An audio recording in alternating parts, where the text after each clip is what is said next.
दोस्तों, अपनी कुर्सी बचाने के लिए प्रधानमंत्री मोदी पिछले कुछ महीनों से नायडू बाबू की हर फरमाइश पूरी करते जा रहे थे। चाहे वो पैसा हो, ग्रांट हो, फंड हो, सब मिल रहा था उनको सेंटर से, दिल्ली से। और जो जांचें थी ईडी सीबीआई वगैरह की, वो भी बंद हो रही थी। लेकिन अच्छे दिन बहुत ज़्यादा दिन चलते नहीं हैं, बुरे दिन आते ही हैं। और नायडू बाबू के साथ कुछ ऐसा ही हो रहा है। फॉर द फर्स्ट टाइम, पहली बार उनकी जो राजनीति है, तो बैसाखी जो इस वक्त प्रधानमंत्री नरेंद्र मोदी जी को इस वक्त दोस्तों सत्ता के अंदर साधी हुई है, या फिर यूं कहिए कि मोदी जी को सीधे तौर पर सत्ता के अंदर ऑक्सीजन दे रही है। अगर एक भी बैसाखी गिरी, सरकार धड़ाम हो जाएगी। अब चंद्रबाबू नायडू को लेकर किस तरह से विरोध शुरू हो चुका है दोस्तों। चंद्रबाबू नायडू का पूरी तरह से बाइकाट होने लगा है। अब चंद्रबाबू नायडू को काफी बड़े झटके लगने लगे हैं, जिसके बाद से यही कहा जा रहा है कि अगर चंद्रबाबू नायडू का इतना विरोध हो रहा है दोस्तों, तो कहीं ऐसा ना हो कि चंद्रबाबू नायडू समर्थन वापस ले लें और मोदी की सरकार गिरा दें। तो किस तरह से आंध्र प्रदेश के अंदर की तस्वीरें सामने निकल के आ रही हैं, जिसके बाद से भाजपा को भी काफी टेंशन बढ़ चुकी है दोस्तों। हमारे साथ वरिष्ठ पत्रकार मौजूद है दीपक शर्मा, आप उनकी इस रिपोर्ट को देखिए। नमस्कार, मैं दीपक शर्मा और मेरे यूट्यूब मंच पर आपका स्वागत है। दोस्तों, अपनी कुर्सी बचाने के लिए प्रधानमंत्री मोदी पिछले कुछ महीनों से नायडू बाबू की हर फरमाइश पूरी करते जा रहे थे। चाहे वो पैसा हो, ग्रांट हो, फंड हो, सब मिल रहा था उनको सेंटर से, दिल्ली से। और जो जांचें थी ईडी सीबीआई वगैरह की, वो भी बंद हो रही थी। लेकिन अच्छे दिन बहुत ज़्यादा दिन चलते नहीं हैं, बुरे दिन आते ही हैं। और नायडू बाबू के साथ अगर अच्छे दिन आए तो बुरे दिन भी आएंगे। फॉर द फर्स्ट टाइम, पहली बार उनकी जो राजनीति है वो संकट में, नायडू बाबू की। जैसे मिसाल के तौर पर मुस्लिम संगठन ने पहली बार, फर्स्ट टाइम, नायडू बाबू की इफ्तार पार्टी का बॉयकॉट कर दिया। समथिंग जो नायडू बाबू कभी सोच नहीं सकते थे। एक बड़ा वोट बैंक हिल गया उनका आंध्र प्रदेश में। और आज तो गजब ही हो गया। आज एक बहुत इंपॉर्टेंट बैठक थी दक्षिण भारत के मुख्यमंत्रियों की। हालांकि पंजाब और बाकी स्टेट्स के भी कुछ मुख्यमंत्री बुलाए थे। तमिलनाडु में स्टैलिन जो वहाँ के चीफ मिनिस्टर हैं, सारे मुख्यमंत्री, उप मुख्यमंत्री, हर नेता, चाहे वो कर्नाटक का हो, केरल का हो, तेलंगाना का हो, आंध्र प्रदेश का, सब पहुंचे, क्योंकि मामला दक्षिण भारत का था। नायडू बाबू नहीं गए।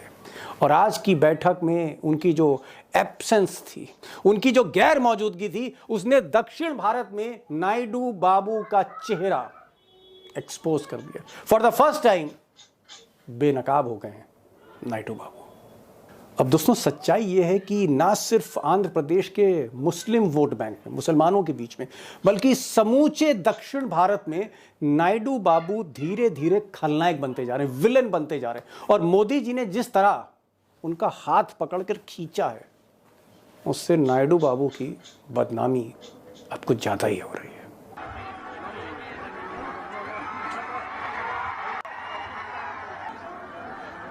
अब दोस्तों, सवाल सबसे बड़ा ये है कि जिस तरह से दक्षिण भारत का प्रेशर, साउथ इंडिया की सारी पार्टियों का प्रेशर नायडू बाबू पे बढ़ रहा है, तो देखना ये है कि इस मुश्किल वक्त में क्या नायडू बाबू अपनी डोमेस्टिक पॉलिटिक्स की वजह से मोदी का साथ छोड़ते हैं, हाथ छुड़ाते हैं मोदी से, अपना रास्ता बनाते हैं, या फिर मोदी के साथ ही रहते हैं, मोदी के साथ ही रहते हैं। विकल्प क्या है मिस्टर नायडू के पास? बिग क्वेश्चन है। और आज एक ऐसे चश्मदीद को मैं लाया हूं जो 1978 से नायडू बाबू को जानते हैं। नायडू बाबू के पास जब कार नहीं थी, मोटरसाइकिल नहीं थी, ऑटो से चलते थे।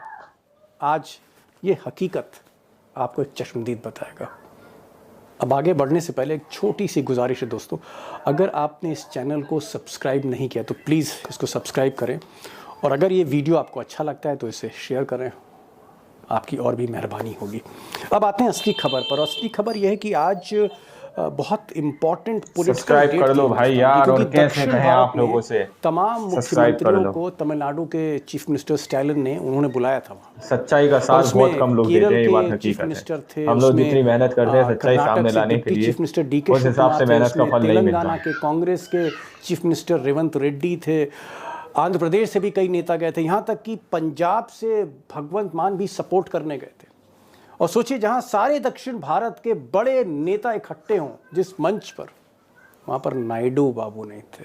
अब ये मीटिंग इसलिए ज़रूरी थी क्योंकि सीटों के बंटवारे को लेकर जो केंद्र सरकार डीलिमिटेशन, परिसीमन करने जा रही है, यानी लोकसभा की कुछ सीटें राज्यों की बढ़ाने जा रही, कुछ घटाने जा रही, ये एक्सरसाइज शुरू होने जा रही है।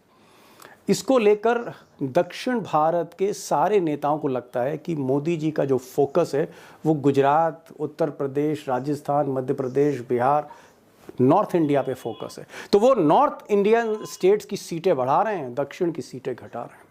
अब आंध्र प्रदेश दक्षिण में ही है, सबसे इंपॉर्टेंट राज्य है दक्षिण भारत का तमिलनाडु की तरह।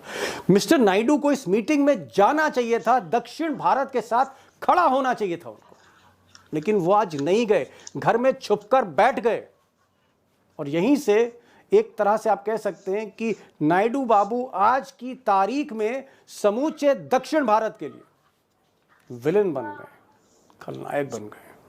अब दोस्तों, अचानक मैं नायडू बाबू को ऐसा क्यों कह रहा हूं कि वो खलनायक बनते जा रहे हैं? उसकी वजह साफ है, क्योंकि पिछले एक महीने में 2 बड़े झटके मिस्टर नायडू को लगे। पहला झटका वक्फ बोर्ड कानून को लेकर लगा है, जहां पर मुस्लिम सोच रहे थे कि नायडू और नीतीश उनके साथ आएंगे। नायडू और नीतीश कुछ बोलेंगे मुसलमानों के लिए। के साथ इन्होंने, दोनों नेताओं ने मोदी जी को सपोर्ट किया है वक्फ बोर्ड पे। तो मुस्लिम संगठन अब नायडू बाबू का बहिष्कार कर रहे हैं। इस इफ्तार पार्टी से तो उन्होंने शुरुआत कर ही दी है। दूसरा झटका लगा जब सीटों के बंटवारे को लेकर, जो संसद में सीटें बढ़ाई जा रही हैं, इस पर मैं कई प्रोग्राम भी कर चुका हूं। ये जो सीटें बढ़ रही हैं या घट रही हैं, इसमें सबसे ज़्यादा नुकसान दक्षिण भारत को हो रहा है। ये मुद्दा दरअसल दक्षिण भारत का ही, साउथ इंडियन के 4-5 स्टेट्स का है, और वहाँ पर मिस्टर नायडू एब्सेंट हैं। यानी दक्षिण भारत में भी एक्सपोज हो रहे हैं, मुस्लिम वोट बैंक में भी एक्सपोज हो रहे हैं, बार बार झटका लग रहा है, और नायडू बाबू की जो खुद की जो ज़मीनी सियासत है वो कमज़ोर होती जा रही है। अब दोस्तों, इस पूरे मामले की एक और तस्वीर है, वो तस्वीर वाकई बड़ी भयावह है, क्योंकि पहली बार ऐसा इस देश में हो रहा है कि दक्षिण भारत के सारे राज्य प्राइम मिनिस्टर के अगेंस्ट खड़े हो रहे हैं।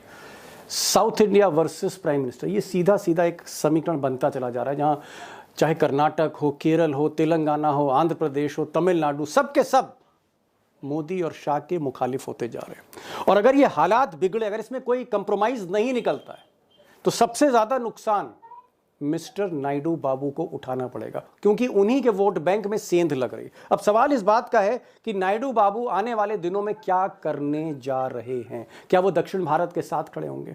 क्या वो मुस्लिम वोट बैंक में सेंध नहीं लगने देंगे अपने? क्या वो आंध्र प्रदेश को बचाएंगे? क्या वो अपनी ज़मीनी सियासत को बचाते हैं और मोदी का साथ छोड़ देते हैं, या फिर मजबूरी में मोदी जी के साथ खड़े रहेंगे?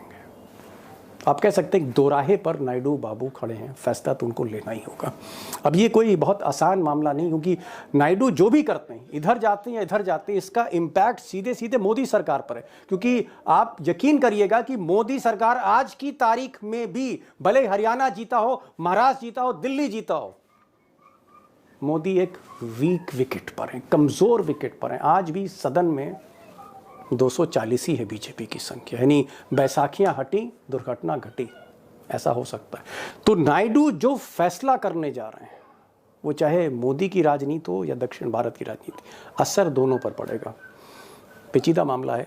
और आज मैंने एक ऐसे गेस्ट को बुलाया है कि आप उनको सुनेंगे तो आपकी तबीयत खुश हो जाएगी। मोहन गुरुस्वामी हैं, प्रधानमंत्री के किसी टाइम पे इकोनॉमिक एडवाइज़र हुआ करते थे, और इसके अलावा पॉलिटिकल कमेंटेटर हैं। सबसे बड़ी बात यह है कि जिस नायडू बाबू की आज हम बात कर रहे हैं, ये अथॉरिटी उन पर 1978 से मिस्टर मोहन गुरुस्वामी नायडू बाबू को जानते थे, जब वो ऑटो रिक्शा से चलते थे, तब से जानते हैं।